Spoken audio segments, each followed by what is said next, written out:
Bismillahirrahmanirrahim. Assalamualaikum warahmatullahi wabarakatuh. Materi pembelajaran matematika yang keempat yaitu rasio trigonometri untuk sudut di berbagai kuadran dan sudut berelasi. Indikatornya ini bisa dibaca. Nomor 1, generalisasikan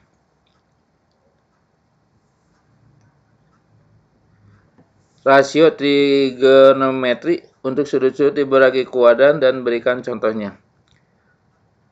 Dengan memakai sudut-sudut berelasi, kita mampu menghitung nilai perbandingan pada trigonometri untuk sudut pada kuadran lainnya, bahkan untuk sudut yang lebih dari 360 derajat, termasuk juga sudut negatif.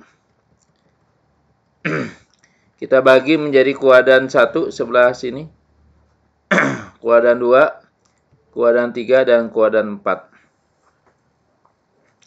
Ini kuadran 1, kuadran 2, kuadran 3, kuadran 4. Kuadran 1 sinus alfa itu sisi depan per sisi miring sama dengan Y per R. Kosinus alfa sama dengan sisi samping per sisi miring sama dengan X per R, dan seterusnya. Nah, kalau kuadran 2, ya, sinus 180 kurang alfa sama dengan sisi depan per sisi miring. Y per R sama dengan sin alfa. Kosinus 180 kurang alfa sama dengan sisi samping per sisi miring. Di sini sisi sampingnya negatif karena ke arah kiri, jadi negatif X per R. Jadi sama dengan negatif kosinus alfa, dan seterusnya. Sekarang kalau di kuadran 3 itu 180 derajat tambah alfa sisi samping dan depan berubah menjadi negatif pada sumbu X dan sumbu Y. Sehingga untuk sinus 180 tambah alfa itu sama dengan sisi depan per sisi miring, sama dengan min Y per R sama dengan min sinus alfa. Kosinus 180 tambah alfa sama dengan sisi samping per sisi miring sama dengan negatif X per R sama dengan negatif kosinus alfa, dan seterusnya. Kalau di kuadran 4 itu 360 kurang alfa hanya di sisi depan berubah menjadi negatif pada sumbu Y.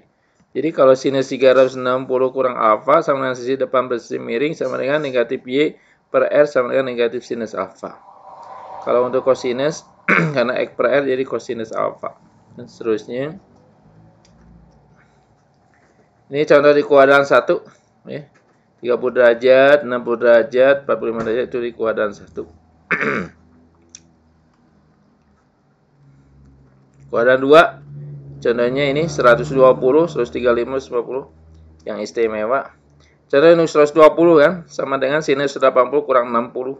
Jadi sama dengan sinus 60, sama dengan setengah K3. Seperti itu caranya. Kalau di kuadran 3, itu 210, 225, 240. Jadi kalau sinus 210 derajat sama dengan sinus 180 tambah 30 derajat. Sama dengan negatif sinus 30 sama dengan negatif setengah. Seperti itu. Kalau kuadran 4, contohnya yang 300 derajat, 315 derajat, 330. Contoh 300 derajat sama dengan sinus 360 dikurangi 60.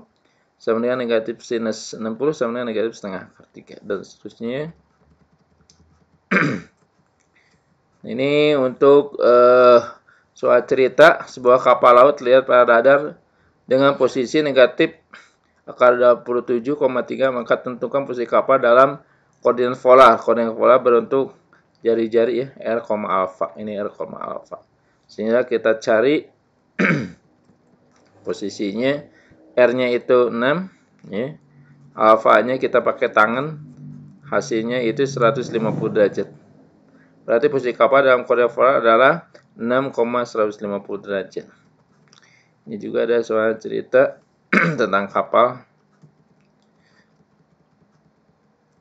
Nah, ini juga soal cerita tentang kapal berlayar dengan menggunakan trigonometri. Materi selanjutnya adalah aturan sinus, ya. Aturan sinus adalah hubungan antara perbandingan panjang sisi yang berhadapan dengan sinus sudut pada segitiga siku-siku. Di uraiannya seperti ini, maka diperoleh aturan sinus seperti ini. A per sinus alfa sama dengan B per sinus beta sama dengan C per sinus gamma. Kita gunakan ya menggunakan soal cerita menggunakan aturan ini kalau luas ya, luas. Bukan fungsi sinus. Itulah pertemuan untuk kali ini ya, materi kali ini sekian saja. Wassalamualaikum warahmatullahi wabarakatuh.